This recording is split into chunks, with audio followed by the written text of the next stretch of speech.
Good evening. This is Making the Case. I'm Yodit Tewolde. We begin tonight with some good news for a change. Last week, we talked exclusively to former American Idol finalist Syesha Mercado and her husband Tyron Deener. The young couple from Florida were thrown back into the spotlight as they fought to regain custody of their two children. Their newborn daughter, Aset, was taken by Child Protective Services in a dramatic roadside traffic stop involving Florida Sheriff's deputies. Tonight, we have this update. I'm gonna make this a real quick live. Just know Aset is home. All right, Aset is home. We have Aset with us. Syesha and Tyron still have a legal battle ahead. Their daughter is home, but their son Amenra isn't.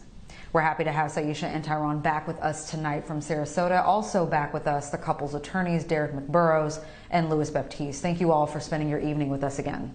All right, let's start by talking about what these last few days have been like for you two. Syesha, tell us about Friday. How and when did you learn that Aset was coming home, and what was that moment like? We were excited. We kind of didn't know if it was going to happen. We were like, is this really happening? I think this is really happening, because we actually went to visit her and we ended up getting her back that same day. So we were overjoyed, but you know, it was bittersweet because we got her back, but Ra is not with us. So you had no idea that you were actually going to get her back when you went to go visit her? There was a possibility. I'm sure our legal can elaborate on it, but there was a possibility. So we kind of, you know, it's been a roller coaster ride these past 6 months. So, you know, we get told something and then a motion is filed and then we're not sure. So we were hopeful when we went to visit her, but it wasn't like affirmed for us yet. It wasn't Tyron, official. what was going through? Yeah, Tyron, what was going through your head when you finally got to see and hold, you know, your baby girl again? For one, I don't wish the feeling on any parent to know what it feels like to have your baby or babies taken away from you. I don't wish that on nobody. But at that day when we were reunited with Aset, we knew it was a possibility that she would be coming home. But at the same time, through this whole ordeal, we don't have a level of trust where we think something's going to happen, then something total opposite happens. So when we got the call from our attorneys and saying like, hey, you know, it's about to happen, Aset can go home, it was a bittersweet feeling because we were able to leave out the Save Children Coalition with Aset, but then we had to leave and Ra there crying, you know what I mean? So, you know, it's bittersweet. That's the best way I can put it. Because all I desire is for my entire family to be whole. And so we have this missing piece with Ra not being here. So it's bittersweet. That's the best way I can explain it. Syesha, you didn't have much time to bond with your little girl before she was taken. So what's it been like to be able to do so, given everything that's happened? It's a pleasure. You know, as a mom, no one ever imagines your baby being ripped away from you and losing precious moments. Like even a day is a lot. You know, she was gone for days and it was just trauma all over again. But our bond, it never went away. So when she came back, it was just like picking up where we left off and just reconnecting with her. And it was like she never left, but I still have in the back of my head, I wonder how this affected her. You know, I wonder how this is going to affect her. I wonder what she saw, what she felt, what that experience was like for her. And then also how that is connected with Ra and what he felt, even with her being gone now. You know, he was able to meet his little sister and now she's not there anymore. So I wonder how he feels as well. But you know, since she's been back, it's just, it's almost like she was never gone, but the trauma, you know, it's very hard to just forget that. Attorney McBurrows, legally, how did this all happen? I mean, what transpired since the last time we had you all on? Sure. Well, I mean, and thank you for having us. I mean, we had to engage Department of Children and Families, Child Legal Services, and, you know, essentially we had to provide them some level of assurance because historically, when it came to ISET, they never recognized that these parents were doing everything reasonable, everything that a prudent parent could provide. For example, we provided them full, complete access. They didn't have to subpoena us for medical records. We voluntarily provided them, but that wasn't enough. We got an independent analysis from an independent medical physician, an actual MD, who billed ISET to have a perfect bill of health. ISET was at weight, you know, there were no acute signs of any type of maltreatment whatsoever. Yet that wasn't enough for Child Legal Services to ultimately deem Syesha to be an adequate mother, an adequate caregiver. In addition to that, you know, once we produced the child, you know, I said to the authorities, they had their own independent observation, medical observation. They never admitted that this child came back with a clean bill of health, but this child indeed came back with a clean bill of health. Yet that wasn't enough. So we basically gave them access to the current in-home services, the doula services that the Syesha currently has in place, the in-home care support that Syesha has in place. We had to basically ultimately give them access to direct contact with those providers over the course of a year for them to have the assurance that this child will continue to be well cared for. So that's how we ultimately got ISET home. Attorney Baptiste, we reached out to Florida's Department of Children and Families today, but we didn't hear back. In a previous statement, they said their number one priority is the safety of the child and working to reunify families as quickly as possible. But you say there's a very clear violation here when it comes to Florida law. Can you expound? There is. And so if we look at Florida law, the law that governs and controls this particular situation, what we'll call dependency law, is called Chapter 39. Chapter 39 sets the guidelines and the rules to control this exact situation. Chapter 39 is built to be very illustrative. It's supposed to tell us how things are supposed to work, how the court process is supposed to work, how CPS is supposed to work, and most importantly, how shelter is supposed to work. Shelter is what happens when a child is taken into custody by CPS. Shelter is what happened twice in this case, first with Amin-Ra and then with the set. But the fact that Offset was returned back to her rightful place with this family on Friday, August 20th, is a major issue. But why is that a major issue that everyone in the country should be talking about? It's because DCF had to deem this home a safe home for a set. Otherwise, DCF couldn't have returned her back to a place that wasn't safe, that wasn't secure. They couldn't have returned her back to a family that couldn't provide for her nourishment and her sustenance. And so the fact that she was returned is proof that the parent's home is safe. We always knew that, but DCF returning her confirmed that. But where's the statutory violation? Florida Statute 39.402, subsection 7, states that a child may not be removed from the home or continued out of home pending disposition if, with the appropriate provisions and available early intervention or preventative services, the child could remain in the home. What does that mean? Let's break that down quickly. If the home is safe for a 23-day-old baby girl, how is that same home not safe for Amin-Ra? It doesn't make sense. It will never make sense. If the home is safe for one, it's safe from the other. The court has an obligation, DCF has an obligation to return that child home pending the disposition. The law is clear here. And so our demand, our continued demand, is to comply with the law. Don't do us any favors. Just do what the law says and return Amin-Ra home, because the law requires it. If it's not a safe home for one, it can't be a safe home for another. And so that argument, their argument, is nonsensical and illogical on its face. All right, you guys sit tight. We've got to run to a break, but when we return, we'll talk more about your ongoing fight to regain custody of your son, Amin-Ra. plus what other families have told you about their struggles with the same child welfare system. We'll be right back. Welcome back to Making the Case. Still with me, Syesha Mercado and her husband, Tyron Deener, along with their attorneys, Derrick McBurrows and Baptiste. This weekend, Syesha and Tyron finally got to bring home their newborn daughter, Aset, but they're still not whole.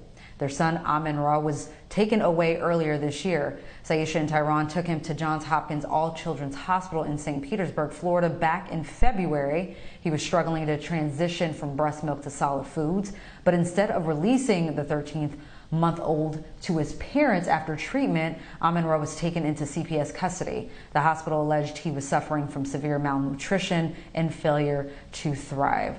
Syesha and Tyron, you have your daughter back, but you still don't have Amin-Ra.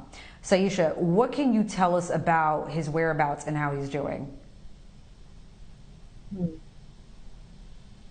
I think my legal team may have to answer that, because I'm not sure what I can actually speak on, because this is an open case. It's independency, and there's certain things I can speak on.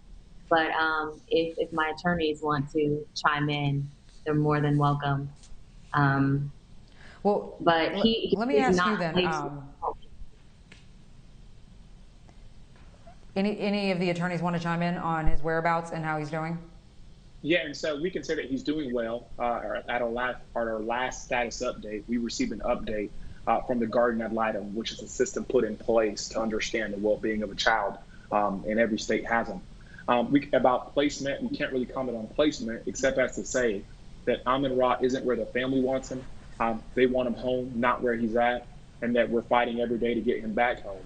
And that until he's back home, we won't be okay with any placement that's not with Syesha and Tyron.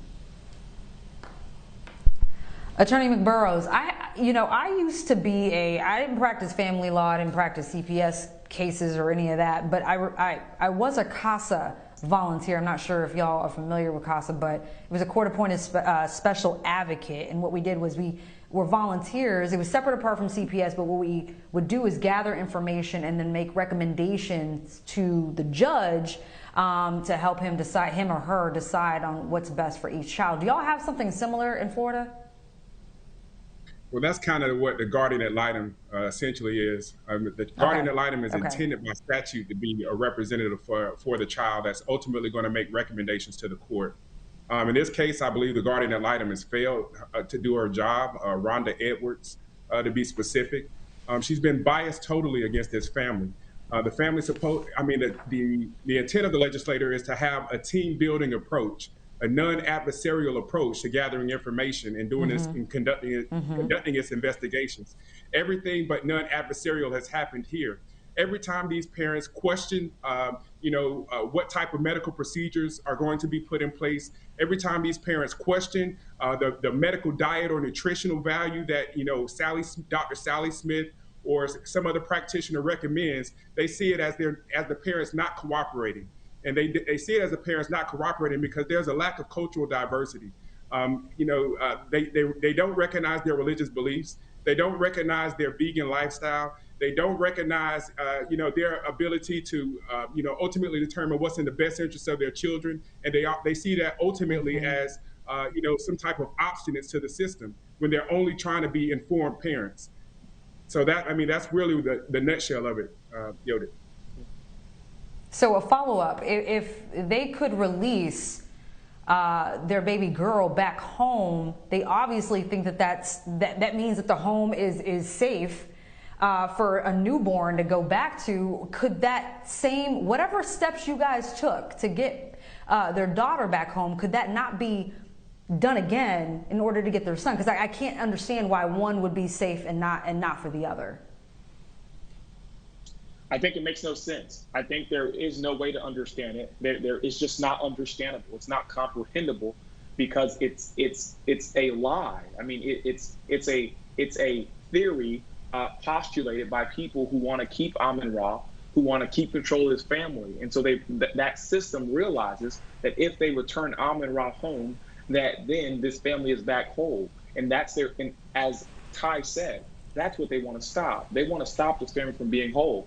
And so legally, it doesn't make sense. Logically, it doesn't make sense.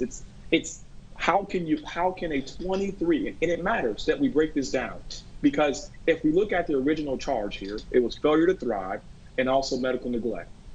And so if you think about it logically, everyone knows that a 23-day-old baby is totally dependent upon his mother and father. Whereas an 18-month-old baby, like Amin-Ra here, who's older than that, can say, yes, can say no, you know what I mean? Can say terms, can say food, can make a request. Whereas obviously a set can't do that. And so if the home was going to be unsafe for anybody, you would think it would be unsafe for a set, but you would never imagine it would be unsafe for the older baby. It's just illogical. And so if you were going to return anybody, you would return the older child, not the younger one, right? But we see that they didn't do that. They returned a set. And so to answer your question directly, we are taking steps. We are taking the steps necessary to bring Amin-Ra home.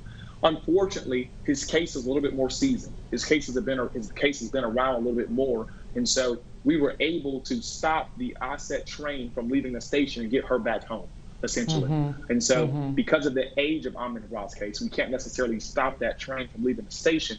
But our goal is nonetheless to derail the train that wants to keep this family broken apart. Tyron, you and Syesha attended a rally over the weekend to draw attention to your case, where more than 100 people showed up. What message did you want to send to those attendees? We really wanted to bring something to the light in regards to the child welfare system. That, publicly, the police brutality and a lot of the social issues that are out there, we wanted other families to know that if you're going through this process, you're not by yourself. So that rally gave an opportunity for other families to be heard, to have some sense of empathy, to know that, none of us are more important or less important than each other, that we're all in this together, that the same that we're pushing, getting Ra back, that we also emphasizing Aaliyah and Shiloh and Messiah and Zephaniah and Journey and all these similar situations. So the rally was great in regards to allowing parents that have been going through this. Some of them have been going through this for years. And for me as a parent, that for my family, is my life, it's totally unacceptable for the child welfare system to have this much authority without having nobody overseeing them. You know what I mean? Nobody watching and making sure that they are operating under statute and under the law. So the rally was great in regards to seeing parents being able to let out what they have been holding on to for a long time, to know that they're not by themselves. And that's why we have established through this process with Amin-Ra being taken, we established a nonprofit called Protect the Starseeds, where even though we're going through this process of getting Amin-Ra back, we're putting something in place where we can advocate for these type situations and put things into place to counteract what the system is failing to do. Such an important thing you're doing. I mean, giving voice to so many who've been unheard for so long. Syesha, I know you still have you guys have an ongoing legal battle to get your baby boy Amin-Ra back, but I'd like to end on a brighter note by talking about ISET. What are you most excited to do with her in the next days and weeks ahead? Sing to her, hold her, drum. We were drumming last night and she just was peacefully sleeping throughout the entire drumming that we did. Just really appreciate those moments every day. Not take anything for granted, because these are just very precious moments. So just be mommy, just be me, and just instill in her all of that love and that positive energy, and just enjoy her. Is there one more Syesha thing Mercado and oh, yes, please, go ahead. It's because I was listening to the parents, right, at the rally, and I would like to add this for any parents that may tune into this, to know that, know the difference between abuse and neglect. A lot of these cases are basically under the term of neglect. Abuse is when, somebody has a child has marks on them or they've been hurt physically. Our babies have been taken from us under the term of neglect, which neglect could be something of a neighbor reporting you because your kids are outside playing with no shoes on. So neglect, I just want people to know that difference, because when people are like, oh, you know, the kids have been taken away from you, and you hear the term neglect legally it's not, it's very broad. It doesn't have a specific definition. So our attorneys and how they're representing us, advocating for us, you know, we've proven that we're fit parents. So our kids have been taken on regards to neglect. It doesn't have a clear definition. So we're here to pressure the child welfare system to make some permanent changes in regards to how easy it is to take children. Such an incredibly important distinction to make there. Thank you so much. Syesha Mercado, Tyron Deener, along with their attorneys Derrick McBurrows and Baptiste, thank you all for joining me. Next, Democrats continue the fight to protect voting rights, both in Texas and Washington.